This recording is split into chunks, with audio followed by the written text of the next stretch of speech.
Assalamualaikum warahmatullahi wabarakatuh. Innal hamdalillah nahmaduhu wa nasta'inuhu wa nastaghfiruh wa na'udzu billahi min shururi anfusina wa min sayyiati a'malina. May yahdihillahu fala mudilla lahu wa may yudlil fala hadiya lahu. Asyhadu an la ilaha illallah wa asyhadu anna Muhammadan abduhu wa rasuluh. Allahumma salli ala sayyidina Muhammad wa ala alihi wa ashabihi wa man sara ala nahjihi ila yaumil qiyamah, amma ba'du.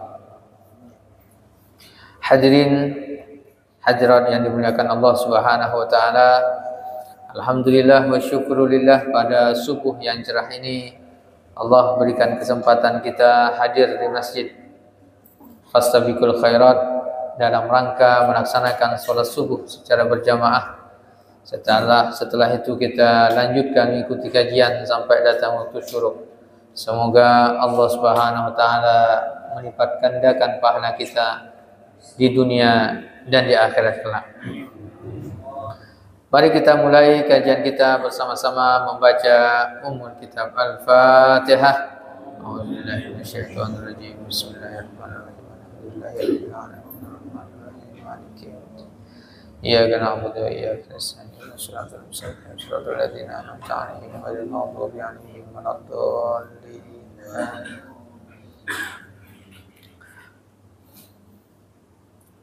Bapak Ibu yang berbahagia, kita lanjutkan kajian kita surah Al-Baqarah sampai pada ayat yang ke-144. Mari kita baca 145 sampai ayat yang ke-150. 45 sampai 150. A'udzu billahi minasy syaithanir rajim. Bismillahirrahmanirrahim. Wa la in ataital ladzina utul kitaba bikulli ayatin ma tabi'u qiblatak wa ma anta bitabi'in qiblatahum wa ma ba'duhum bitabi'in qiblata ba'd.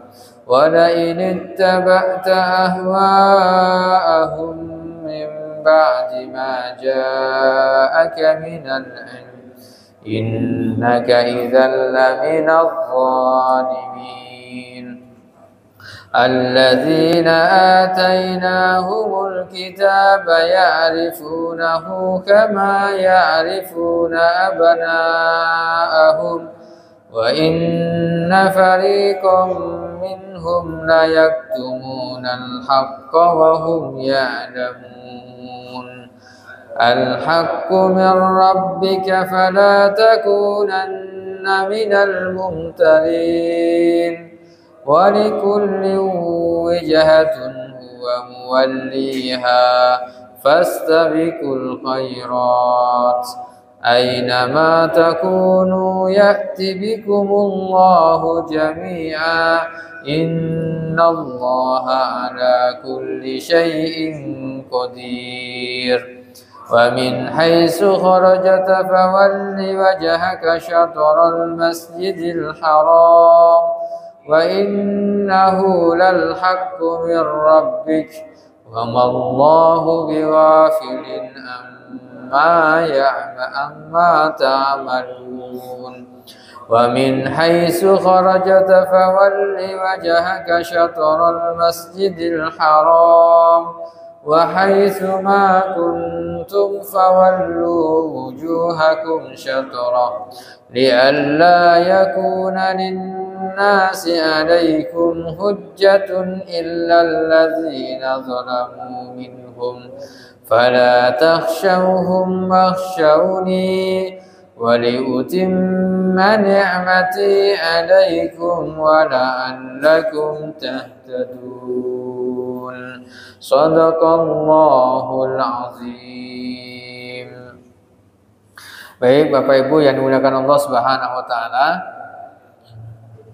ayat dari surah Al-Baqarah mulai dari 142 yang sebelumnya kita bahas sampai 150 itu adalah ayat-ayat yang menjelaskan tentang proses perpindahan kiblat yang sebelumnya dari Baitul Maqdis dipindah ke Masjidil Haram. Pada saat itu tujuannya apa? Untuk menguji siapa di antara orang-orang yang beriman yang mengikuti petunjuk dari Rasulullah sallallahu alaihi wasallam. Siapa di antara mereka yang beriman dan siapa yang kufur. Itu sebagai pertanda bahwa perpindahan Ka'bah, perpindahan kiblat yang sebelumnya ke Baitul Maqdis ke arah Ka'bah Masjidil Haram ini kemudian menjadi ujian nyata bagi para sahabat pada saat itu. Sedangkan orang-orang yang tak beriman pasti mereka akan mengingkarinya. Kemudian pada ayat 143-nya Allah Subhanahu wa taala menjelaskan kepada kita tentang ummatan wasato. Ummatan wasato ini bisa diartikan umat yang terbaik, wasato, atau umat yang selalu berada dalam pertengahan. Ummatan wasato, tidak berlebih-lebihan dan tidak mengurang-urang, tidak ekstrim dan tidak liberal. Tujuannya apa? Litakunu syuhada'a 'alan nas, supaya menjadi saksi atas manusia, dan Rasul pun menjadi saksi juga. Maka persaksian ini ketika kita bersaksi terhadap Rasul sallallahu alaihi wasallam di dunia, juga di akhirat juga sama, bahwa kita juga bersaksi bahwa Rasulullah adalah nabi dan utusan Allah. Selain daripada itu, ternyata persaksian ini juga Rasulullah akan bersaksi bahwa kita adalah umat Rasul sallallahu alaihi wasallam. Bahkan persaksian ini sesama muslim pun itu luar biasa. Sesama muslim persaksiannya diterima. Kalau diterima oleh Allah Subhanahu wa taala, persaksiannya bermanfaat bagi orang lain. Dalam hadis disebutkan tentang persaksian ini persaksian di dunia ya. Man asnaitum alaihi khaira wajabat lahul jannah. Ini persaksian orang-orang yang hidup terhadap orang yang meninggal dunia.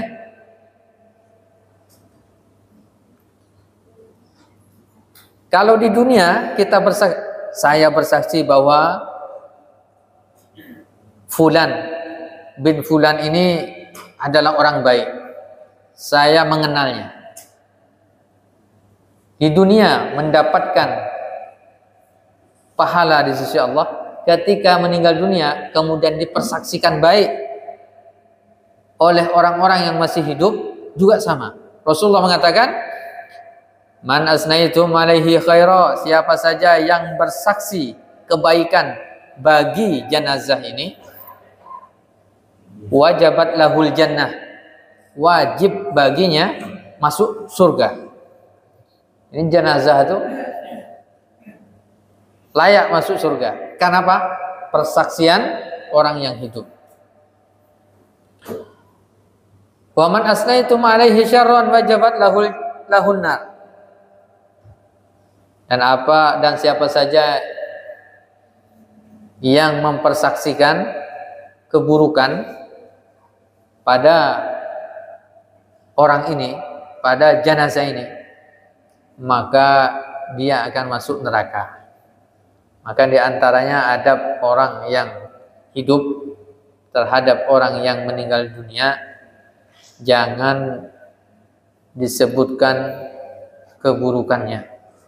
Kenapa? Kasihan. Yang disebutkan yang baik-baik saja. Karena itu bagian dari persaksian. Maka selalu dalam sholat jenazah, setelah sholat jenazah biasanya dipersaksikan. Alaysat hadhil janazah min ahlil khair. Khair gitu. Tapi bisa jadi khair di lisan, di dalam hati la khair orang. Kalau yang mempersaksikan ini satu orang dapat keutamaan. Apalagi yang mempersaksikannya itu adalah banyak orang. Ini sangat luar biasa. Maka kemudian Rasulullah mengatakan antum syuhadaullah fil ardi. Kalian manusia itu adalah para saksi-saksi Allah Subhanahu wa taala di muka bumi ini. Jadi setiap orang nanti bersaksi juga terhadap orang lain. Gitu. Antum syuhadaullah fil ardi. Antum syuhadaullah fil ardi, sampai diulang 3 kali oleh Rasul sallallahu alaihi wasallam bahwa manusia itu adalah syuhada. Litakunu syuhada'a 'alan nas. Maka dalam ayatnya tadi disebutkan bahwa kita ini bersaksi. Termasuklah persaksian kita kepada Rasul sallallahu alaihi wasallam. Maka di situ ada persaksian asyhadu an la ilaha illallah wa asyhadu anna Muhammadar Rasulullah. Kemudian ayat yang ke-144-nya menjelaskan tentang proses pemindahan, perubahan ya arah kiblat. Yang di situ Allah Subhanahu wa taala sebutkan tentang fawallu wujuhakum syatrah wa haitsu ma kuntum fawallu wujuhakum syatrah.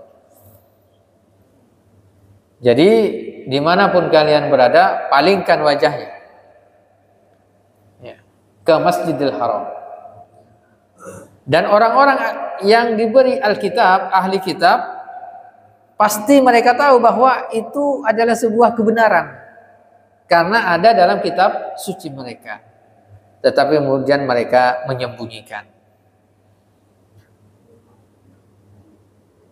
Kemudian pada ayat 145-nya yang tadi kita baca, wala in ataital ladzina utul kitaba,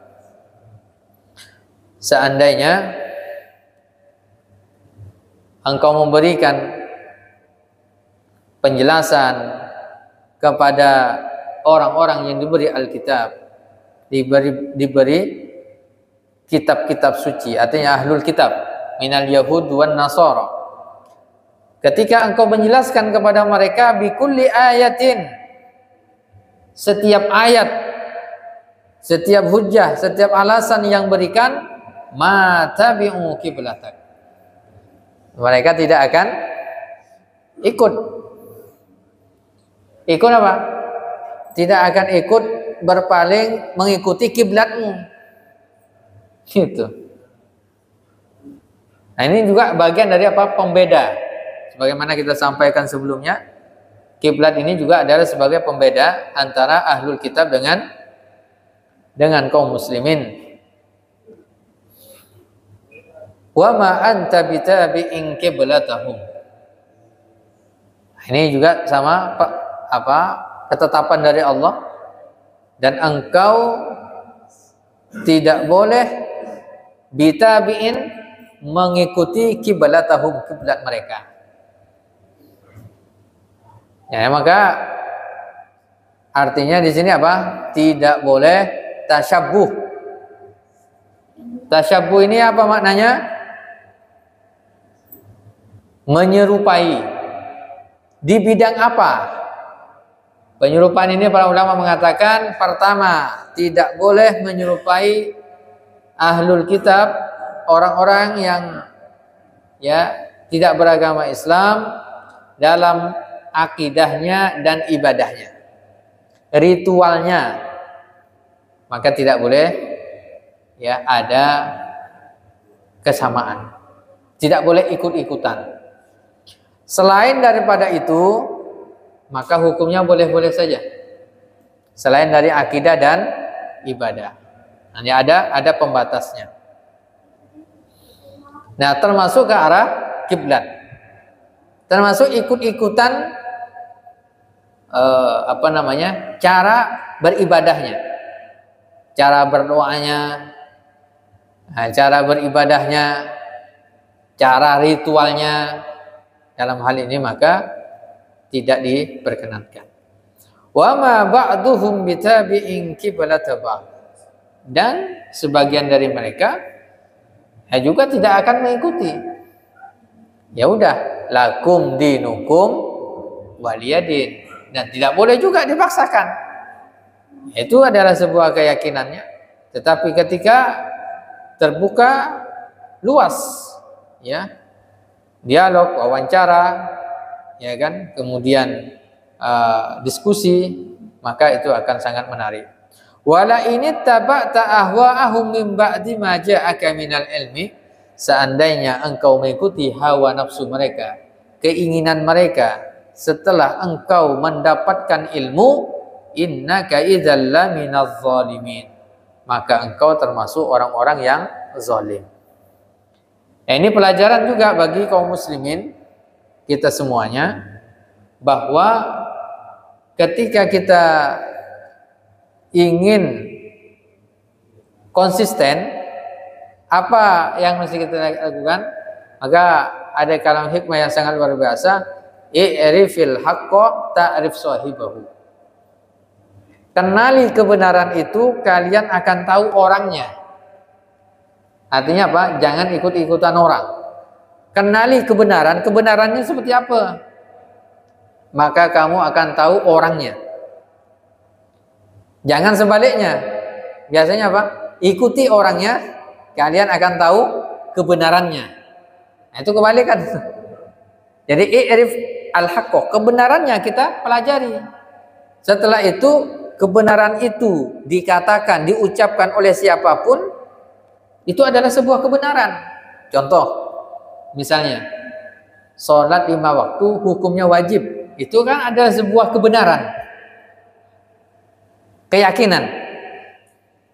Lalu itu ada seorang perampok kelas kakap mengatakan sholat 5 waktu sehari semalam bagi kaum muslimin hukumnya wajib, ya kan? Nah, maka kita harus menerima juga, benar apa yang dikatakan dia ini benar, gitu. Karena kenapa? Kita tahu kebenaran itu.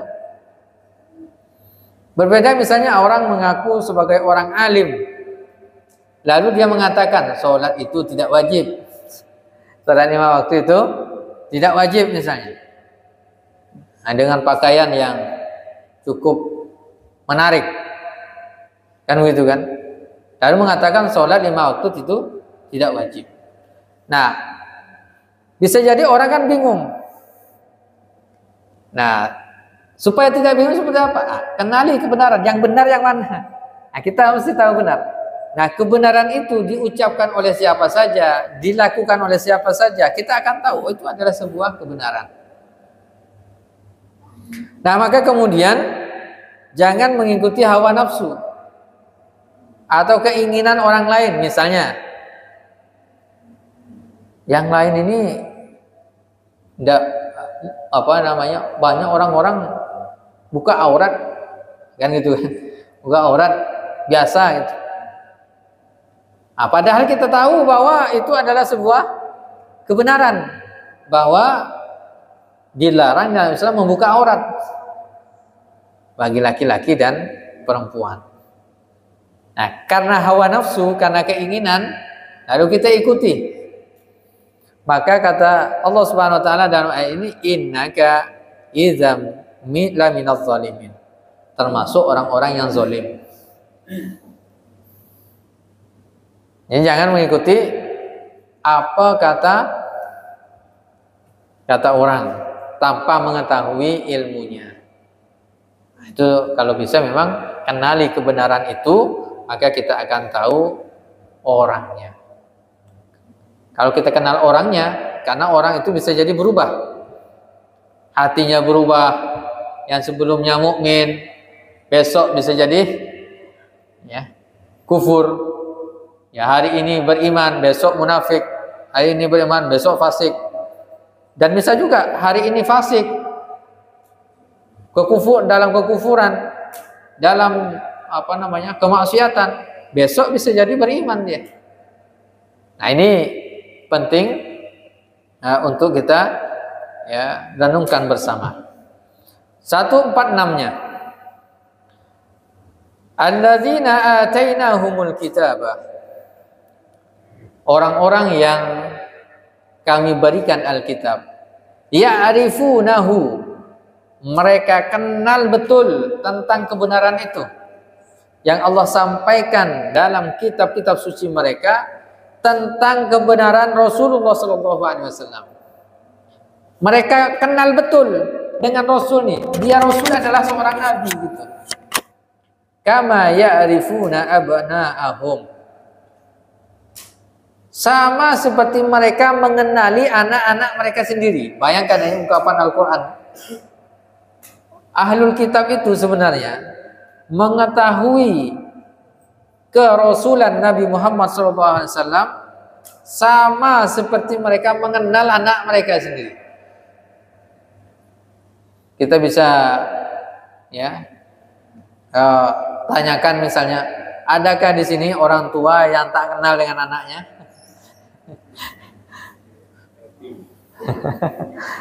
Ada enggak kira-kira? Itu kalau ada orang tua tak kenal anaknya. Terlalu itu. Bahkan biasanya walaupun anaknya sampai 10 orang anaknya, 12 orang, ada yang 15 orang, tetap hafal satu-satu. Dan kebiasaannya tahu, karakternya tahu. Apalagi cuma 1-2. Pasti tahu dia. Nah, kesukaan makanannya apa, apalagi seorang ibu lebih tahu lagi dia. Kan gitu kan?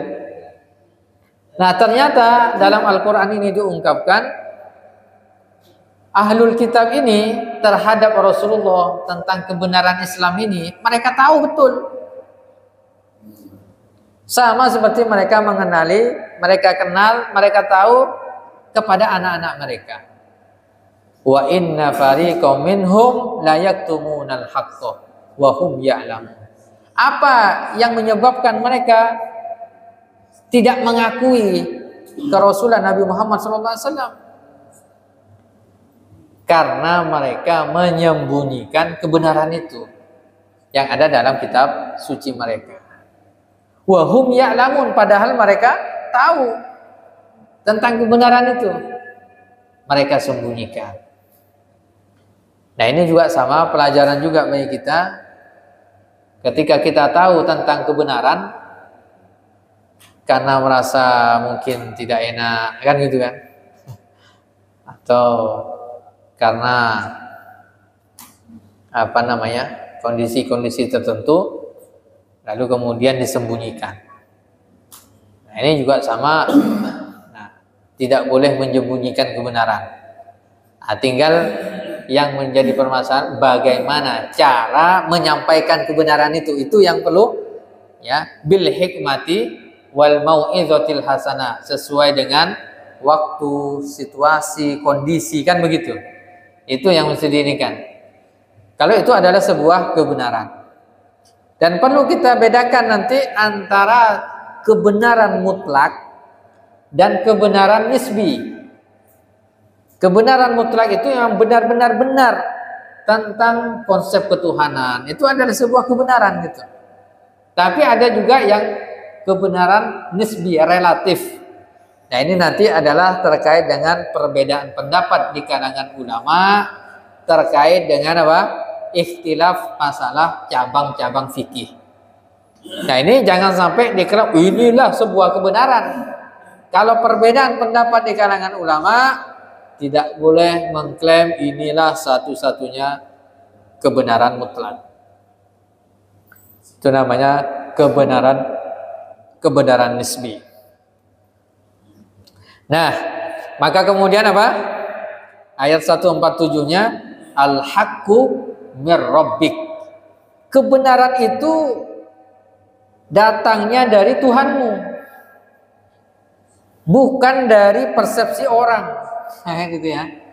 Bukan karena opini orang-orang, bukan karena narasi orang-orang. Kebenaran itu datang dari Tuhan, dari Allah Subhanahu wa taala. Standarisasi ini dikatakan benar atau tidak itu pakai wahyu. Dikatakan kebenaran itu datang dari Allah, berarti apa? Kita tahunya dari mana? Dari Al-Quran wal hadis. Maka ini penting. Kebenaran itu bukan karena opini-opini, narasi-narasi, atau kemudian apa? Ya. Tulisan-tulisan yang kemudian apa? Menyebutkan tentang sebuah kebenaran. Contoh misalnya, seorang wanita yang menjajakan harga dirinya, ya kan? Yang menjajakan harga dirinya. Coba dibahas secara logika. Ilmu sosial, ilmu kan gitu kan? Ilmu ekonomi. Itu pastilah. Oh, ini kan karena terdesak. Ini kan profesi. Ini kan begitu. Nanti ketika disampaikan pakai akal, kayaknya benar juga itu. Di keluarga itu tidak ada tulang punggungnya. Yang ada hanya wanita itu saja. Maka kemudian dia mau tidak mau menjajakan harga dirinya. Itu kan berarti pekerjaan, dan dia bekerja secara profesional. Profesional. Betul juga ya kan? Seakan-akan betul juga gitu. Profesional, profesi. Ini kan profesi. Gitu. Itu ketika opini itu dimunculkan, iya juga, lama-lama iya juga tuh. Sehingga orang tuh jadi bingung nanti, yang mana yang benar ini? Nah, bagi umat Islam gampang. Ada ya timbangannya. Al-haqqu mir rabbik. Itu. Timbangannya dari Allah Subhanahu wa taala. Apa timbangannya? Az-zaniyatu waz-zani fajlidu kulla wahidim minhuma mi'ata jaldah. Zina itu adalah bagian dari dosa besar. Itu adalah sebuah prinsipnya. Mau bagaimanapun bentuknya. Itu kan? Itu al-haqqu mir rabbik. Contoh lain misalnya LGBT. Kalau dikaji LGBT ini, bisa jadi orang muslim mendukung LGBT. Bahkan banyak ya, bahkan profesor pun ada. Dia mengatakan, ini pakai logikanya kan, LGBT ini orang suka sesama jenis. Dia kan karena cinta. Sedangkan cinta itu datang dari Tuhan. Berarti Tuhan merestui. Gimana tuh kira-kira? Kan itu logikanya kan? LGBT itu fitrahnya. Memang dia ada sejak kecil ini suka sesama jenis. Apalagi kalau dilihat dari sudut pandang hak asasi manusia. Ini kan haknya dia. Ini udah mulai ini kan.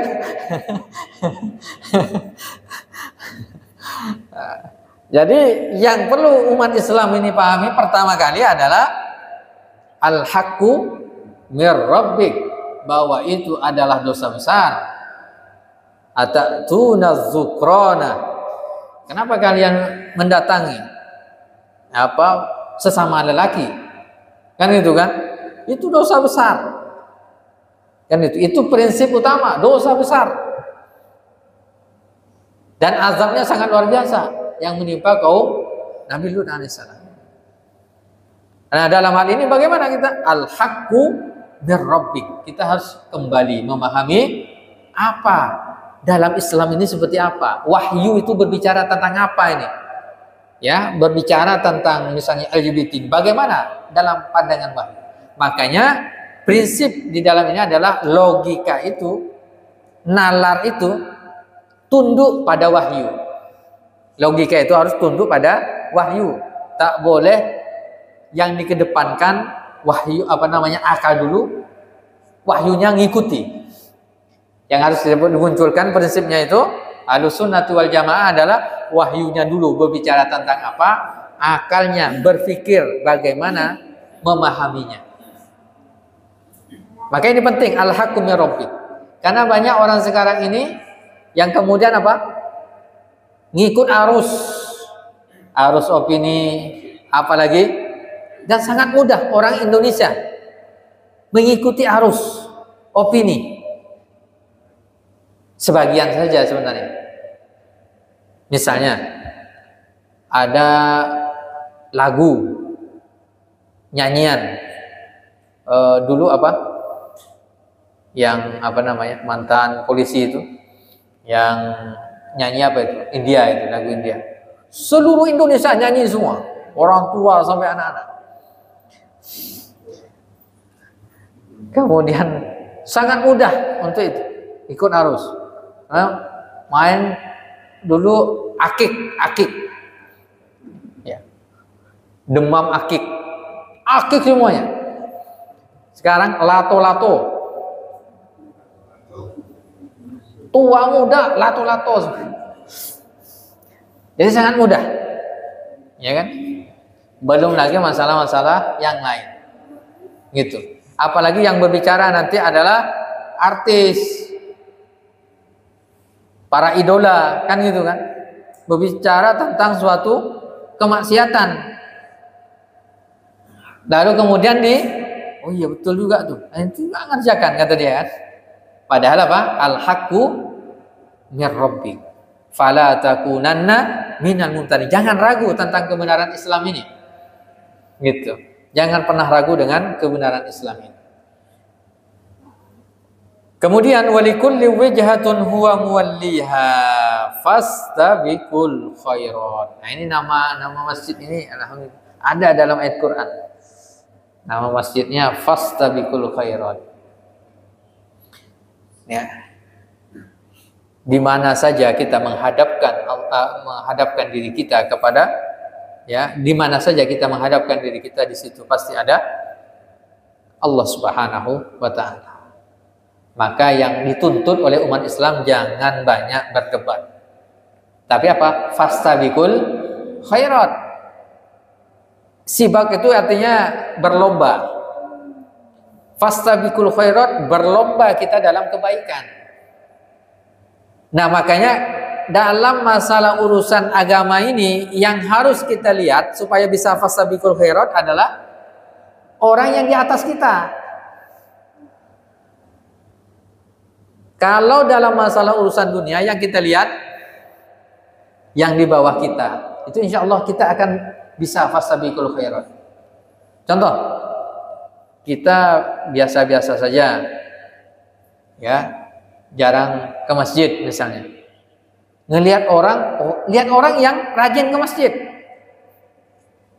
Oh, subhanallah dia atau masya Allah dia si A ini rajin sekali ke masjid. Saya harus lebih rajin lagi dari dia. Begitu dia. Masya Allah dia satu hari 1 juz. Saya harus lebih banyak lagi dari dia. 2 juz satu hari. Gitu. Itu namanya fastabiqul khairat, belum. Yang tadi masa dia 2 juz? Saya harus 3 juz nih. Gitu. Itu adalah bagian dari fastabiqul khairat. Kalau urusan dunia kita cari yang lebih bawah dari kita, ya kan? Oh, si A ini sudah punya mobil. Alhamdulillah saya sudah punya motor. Gitu kan? Alhamdulillah. Nah, alhamdulillah dia punya istri 2. Nah, istri. Nah, alhamdulillah anak punya istri 1. Kan gitu. Bayangkan kalau fastabil khairatnya istri 2.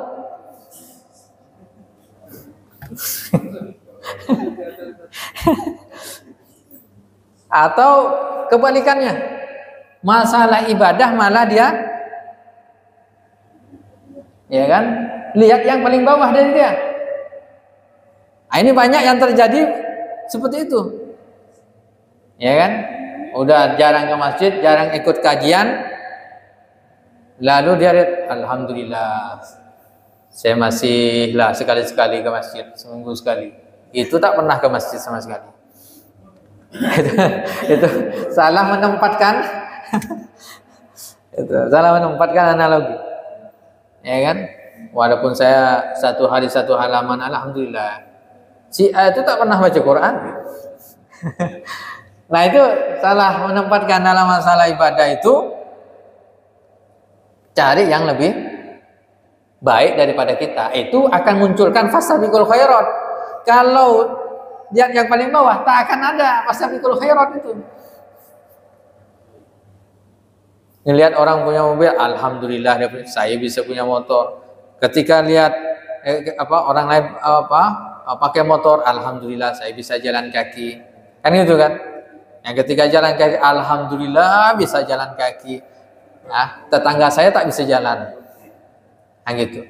Nggak bisa jalan pun, alhamdulillah masih sehat, cuman kaki aja ya tak bisa berjalan.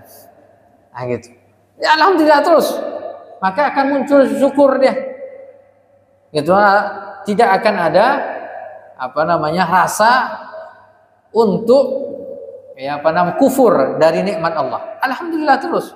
Dan itu banyak juga terjadi pada orang Indonesia. Alhamdulillah. Ya, bahkan biasanya ketika tabrakan jatuh, alhamdulillah yang lecet cuma tangannya, kan gitu kan. Itu bagus itu. Masih untung. Untung masih. Nah, itu. Nah, ini konsep untung ini sebenarnya hanya masalah dunia saja. Jangan bawa ini ke urusan akhirat. Nah, ini sehingga muncul fastabiqul khairat. Aina ma takunu ya'ti bikumullahu jami'a innallaha ala kulli syai'in qadir. Wa min haitsu kharajta fawalli wajhaka syatrul masjidil haram wa innahu lal haqqu mir rabbika wa mallahu bighafilin amma ta'malun. Ini ayat-ayatnya sebagai penguat, ya, penjelas dari ayat-ayat dan penjelasan yang sebelumnya sudah kita jelaskan. Kemudian terakhir, wa min haitsu kharajta fawalli wajhaka syatrul masjidil haram wa haitsu ma kuntum fawallu wujuhakum syatra li'alla yakuna lin-nasi 'alaikum hujjatun illa alladzina zalamu minkum. Nah, penutup ayat ini, fala takhshawhum. Jangan kalian takut kepada mereka. Jangan kalian takut kepada mereka. Ahlul kitab. Wakhshawni, takutlah kalian kepadaku, kata Allah. Yang mesti kita takuti hanya Allah, bukan yang lain. Wali utimma ni'mati alaikum. Maka dengan kita takut kepada Allah, Allah akan menambahkan nikmatnya kepada kita. Wala'allakum tahtadun, agar kita menjadi hamba-hamba yang mendapatkan petunjuk dari Allah Subhanahu wa taala. Artinya apa? Apa yang Allah perintahkan, apa yang Rasulullah syariatkan, ikuti saja. Ikuti. Yang dilarang ya tinggalkan. Bagaimana kita maksimal melaksanakannya sesuai dengan kemampuan kita. Kalau ada perintah, ya, kalau ada perintah dari Allah dan Rasulnya, laksanakan sesuai kemampuan kita. Kalau ada larangan, maka tinggalkan secara totalitas. Maka insya Allah kita akan mendapatkan petunjuk dari Allah Subhanahu Wa Taala. Allah akan berikan bimbingan kepada kita. Maka doanya apa? Allahumma a'inni ala zikrika, ya Allah, bantu aku ya Allah agar senantiasa mengingat Engkau ya Allah. Wa syukrika, bantu aku ya Allah agar senantiasa bersyukur kepadamu ya Allah. Wa husni ibadatika, dan bantu aku ya Allah agar aku bisa beribadah yang terbaik kepadamu. Ini apa? Atas bimbingan Allah. Karena jarang orang yang mendapatkan bimbingan Allah sampai kemudian kita dari rumah jalan sini dikuatkan oleh Allah Subhanahu wa taala, ikut kajian dikuatkan oleh Allah. Ini adalah bimbingan Allah Subhanahu wa taala, dan kalau tidak ada bimbingan Allah maka akan sulit dan berat kita untuk melaksanakan ibadah kepadanya. Ini yang bisa disampaikan, mudah-mudahan bermanfaat bagi kita semuanya. Ada pertanyaan? Oh, Ibu, silakan, Bu. Waalaikumsalam.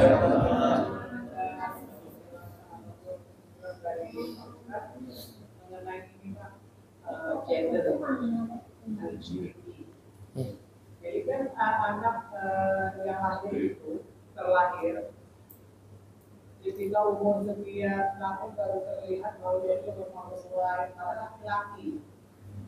Nah, itu kan terlahir dan dia tidak mau seperti itu, laki-laki itu mulai.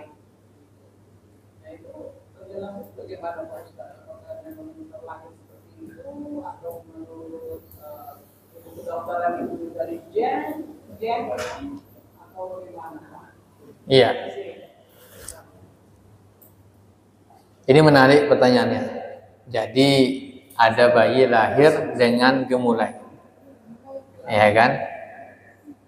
Dan ini penting, prinsipnya Allah Subhanahu wa taala yang Allah ciptakan tuh jenis kelamin cuma 2, yaitu min zakarin wa unsa, laki-laki dan perempuan. Tak ada gender ketiga, itu tak ada. Jenis kelamin ketiga tidak ada. Itu prinsip. Makanya yang Allah ciptakan Nabi Adam alaihissalam dan Sayyidah Hawa,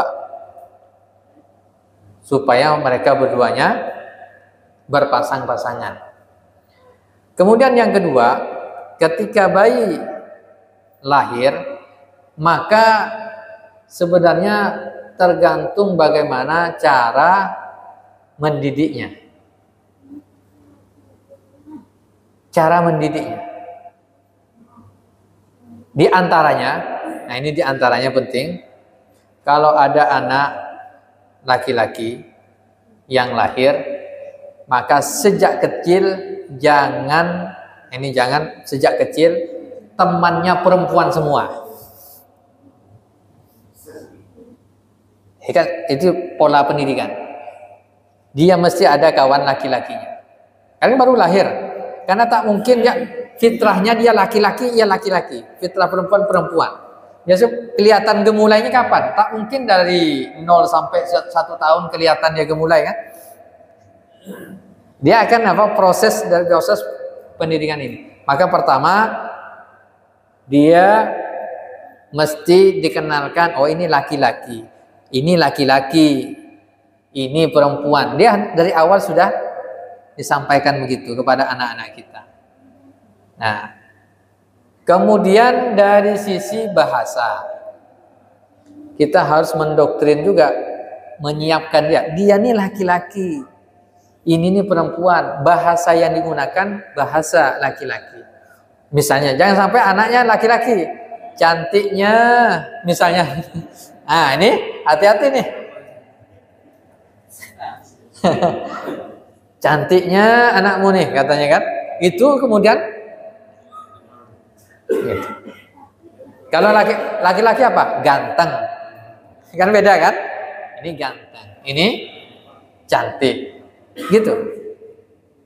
Kemudian berikutnya, jangan pernah dipakaikan anak laki-laki itu, dipakaikan baju perempuan. Ini banyak juga terjadi. Ketika umur 1 tahun, 2 tahun, sudah mulai agak bisa berjalan, dipakaikan, oh lucu ya, lucu. Awal memang lucu, tapi lihat dipakaikan rok sama dia, dipakaikan ini, bahaya itu. Itu berdampak pada ini. Belum lagi nanti setan masuk.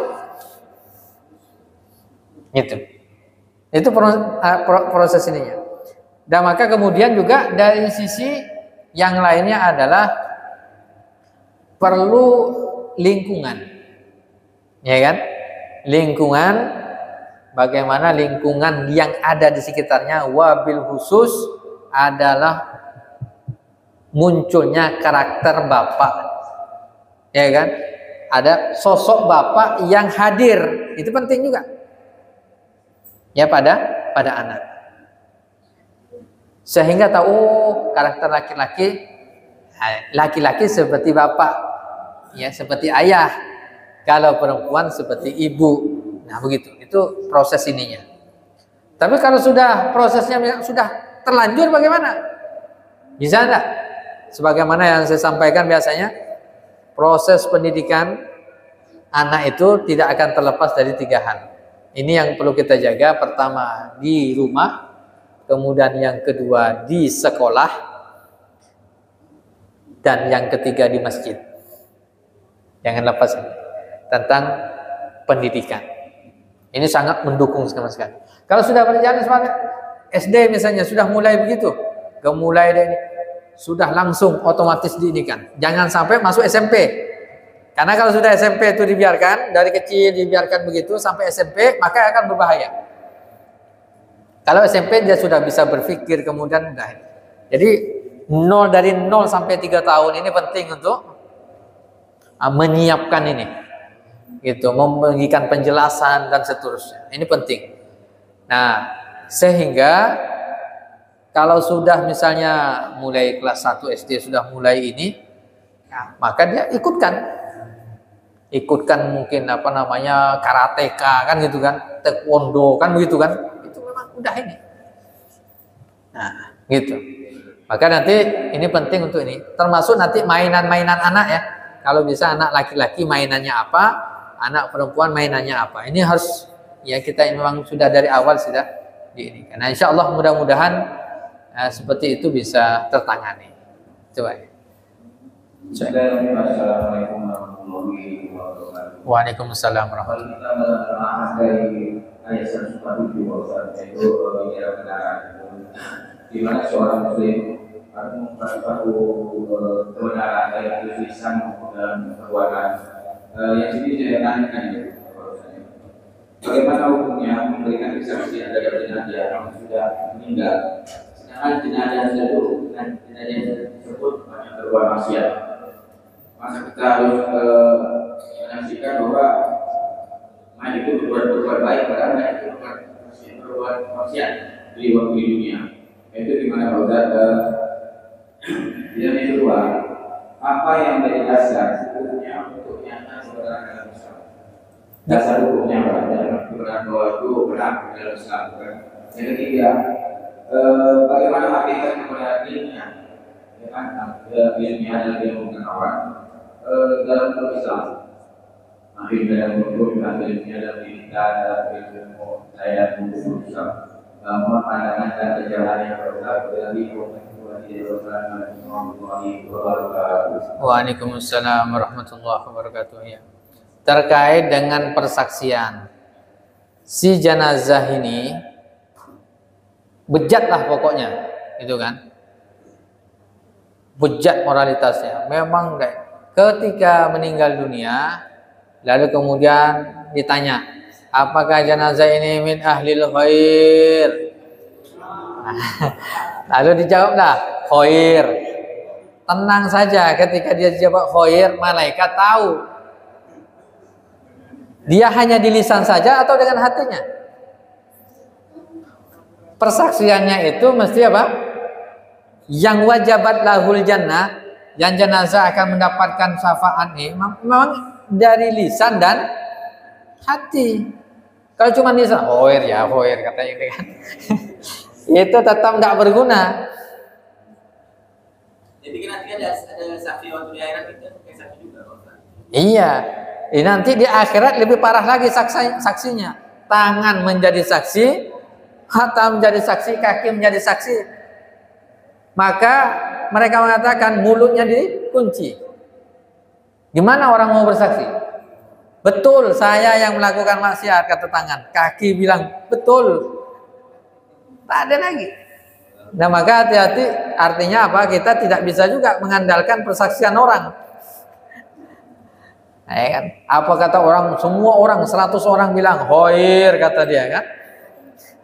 Kalau tak dari hati yang main dalam, artinya maksud makna yang tersiratnya, jadi kaum muslimin itu mestinya apa? Senantiasa berbuat baik sehingga memang orang lain itu tulus ikhlas menjadi saksi baik pada dirinya gitu. Bukan karena lip service kan? Gitu. Wallahu a'lam bishawab. Nah, berikutnya mengetahui tentang kebenaran itu, ya pertama bagaimana kita? Nah, ya kita pertama kalau bisa langsung memahami ayat Al-Quran dan hadis lebih bagus. Tapi kalau tak bisa, artinya apa? Kita belajar kan kepada para ulama atau membaca buku-buku para ulama yang diakui di seluruh dunia. Kesepakatan itu banyak. Hal-hal yang prinsip itu kan bisa, ya kan? Dan kita tahu betul itu bahwa itu adalah sebuah kebenaran. Contoh, rukun iman itu adalah sebuah kebenaran. Yang 6 itu tak boleh lagi ragu gitu. Itu benar dah. Tak ada perbedaan pendapat di kalangan ulama ahlu sunnah wal jamaah. Rukun Islam pasti benar. Turunannya ada syahadat, sholat 5 waktu sehari semalam. Itu adalah sebuah kebenaran. Nah, nanti masalah ini perbedaan pendapat itu tata cara pelaksanaan sholatnya gitu. Itu. Nah, jadi kebenaran-kebenaran itu kan ada prinsip-prinsipnya. Itu yang mesti kita pahami. Caranya dengan banyak itu tadi belajar, mengkaji, ya, dan mengikuti ya pemaparan dari para ulama. Kemudian berikutnya terkait apa tadi Pak? Yang ketiga ya.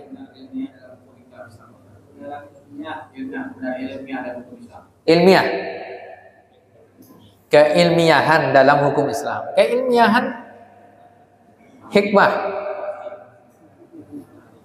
hikmah dari hukum Islam mungkin ya. Jadi setiap hukum syariat di dalam Islam ada yang bisa dinalar, ada yang tidak bisa dinalar. Maka nanti ada istilahnya dalam usul fikih itu ada ta'akkuli dan ta'abbudi. Ada suatu syariat ini, aturan ini ada yang bisa dirasionalkan, ada yang tidak bisa. Contoh, sholat ibadah mahdhah ini tak bisa dirasionalkan.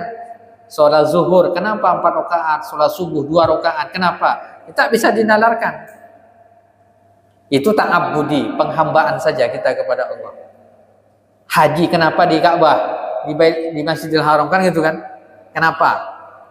Nah, itu tak bisa diangkat. Tapi ketika berbicara tentang kenapa babi diharamkan, kenapa mencuri diharamkan, itu ta'akuli bisa dipikirkan, hikmahnya bisa digali. Itu ya Pak ya. Itu sangat banyak sekali. Ada 2 hal dalam hukum Islam itu, ada yang bisa dinalar, ada yang tidak bisa dinalar. Wallahu a'lam bishawab. Silakan Pak. Salam.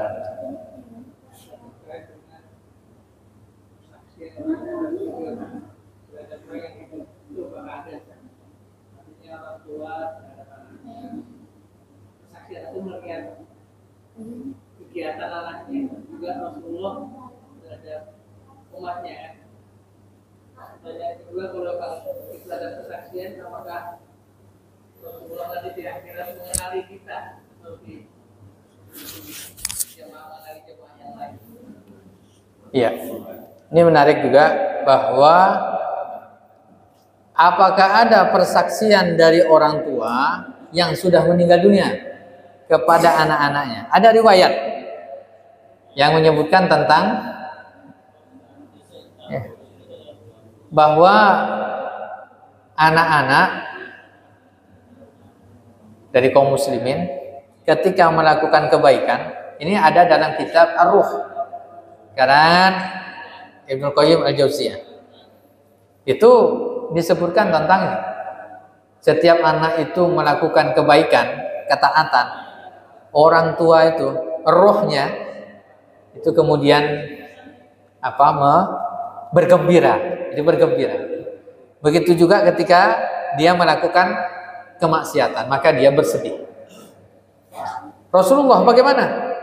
Sama Rasulullah Shallallahu Alaihi Wasallam. Rasulullah mengatakan dalam hadis, aksiru as-salata alayya, aw aksiru alayya minas shalah yaumal jum'ah. Perbanyak kalian membaca salawat di hari Jumat. Fa inna salatakum ma'rudatun alayya.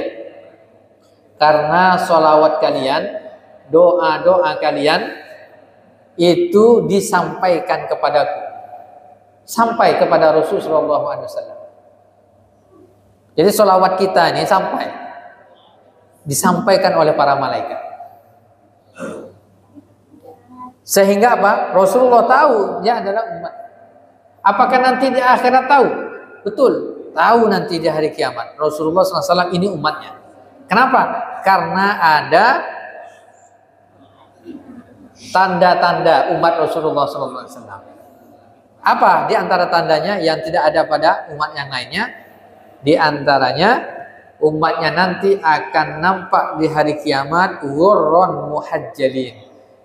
Ada bekas anggota wudhunya di tubuhnya itu yang kemudian nanti bercahaya. Maka nanti disunahkan kalau berwudhu dilebihkan. Bukan hanya sikunya, semuanya. Artinya maksudnya jangan minimalis. Jangan minimalis ketika wudhu nih, jangan minimalis. Maksimalkan. Tangan juga sama, bukan hanya, ya memang batasnya sampai siku. Lebihkan sedikit, lebih utama. Nah, ini juga sama. Basuh kaki juga sama.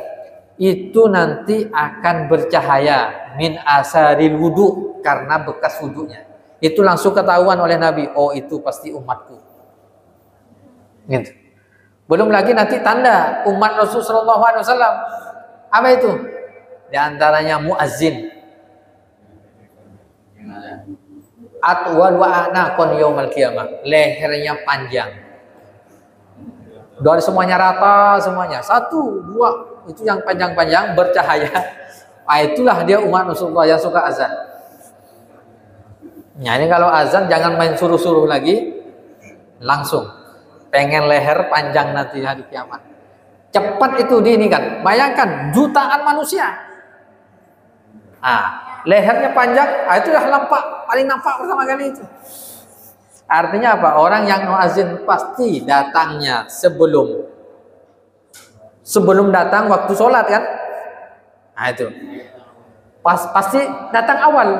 Intidorus sholat, menunggu datangnya waktu sholat itu sangat luar biasa keutamaannya. Belum lagi pasti dia berjamaah. Kan repot juga muazin tidak berjamaah kan? Kan itu pasti itu. Itu keutamanya banyak menumpuk pada muazin itu.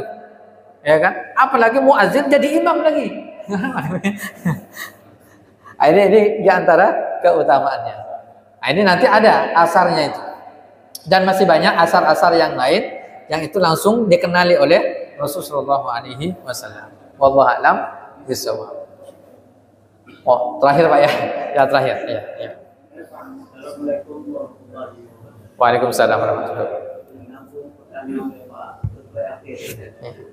Masalah saksi dalam menyaksikan beliau. Kalau saya melihat ketentuan pemakaian saksi itu yang jelas bisa dibuktikan dengan mata dengan mau benar dan mau ada benar jadi memang hukum kita menggunakan yang sudah ditentukan dalam agama. Memang kita tidak bisa meraba kalau sekiranya salah yang saya tanyakan di sini, apakah sebagai saksi mengatakan dia berani ini bisa mempertanggungjawabkan tidak ada sebab kalau kita memberi keterangan saksi yang benar otomatis Allah akan menang. Kalau kita memberi keterangan saksi yang benar otomatis Allah juga akan menilai kita tidak untuk menjaga kita benar atau tidak salah. Andai kata kita melihat mayat yang sedang disalahkan salah itu kita menyatakan dia. Maka kita lebih baik apa bersunnah. Kalau imam mengatakan ini mayat ini bagus, kita belum menyebut, belum mengatakan dia bagus. Kalau memang kita mengatakan dia bagus, tapi kalau dia tidak bagus, kita tidak menjawab. Kita serahkan kepada Allah. Juga bisa menjadi kebaikan. Assalamualaikum. Iya betul. Jadi ketika ada jenazah, kita tahu betul nih. Nah, artinya kalau kita ditanya, dia orang baik enggak jenazah nih? Nah, kalau beliau mengusulkan wallahu a'lam, kan itu jawabannya kan? Nah, jadi begini. Kalau kita ini kan bagian dari doa ya. Kalau mendoakan jenazah walaupun dia artinya banyak melakukan salah, ya kita doakan saja kepada Allah, dan itu bagian dari kebaikan kita yang hidup kepada yang meninggal dunia. Dan yang kedua, kalau kita mengatakan apakah ini min ahlil khair, kita niatkan saja dia ini dari seluruh ininya keburukannya, kan tidak mungkin semuanya dari awal sampai akhir 100% buruk semua. Nah, misalnya ya pasti ada sisi baiknya lah. Sikit, itulah kita niatkan. Oh, dia dalam hal ini baik, dia khair dalam hal ini. Kita niatkan aja itu.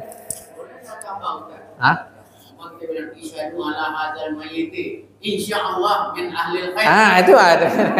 bisa juga. Bisa. Insyaallah min ahlil khair. Ya, insyaallah khair kan gitu ya. Ya tapi ya namanya insyaallah kan ya belum pasti juga. Jadi udah. Sedekah saja, kasih sedekah.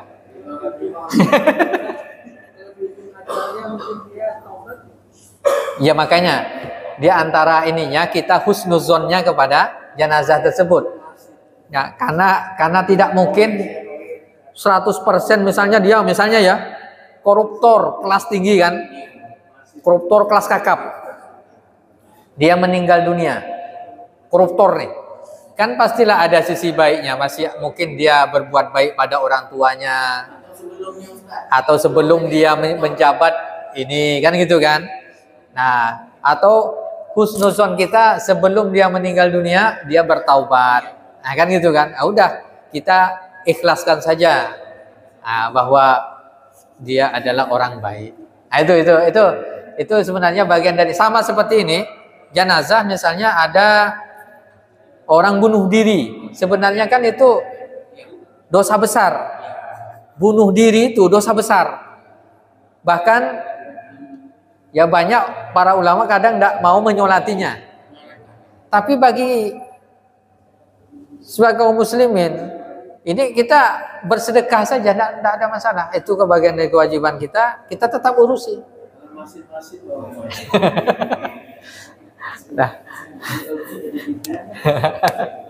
Nah itu terkait dengan hal itu. Wallahu a'lam bishawab. Ini yang bisa sampaikan, mudah-mudahan bermanfaat kita semuanya.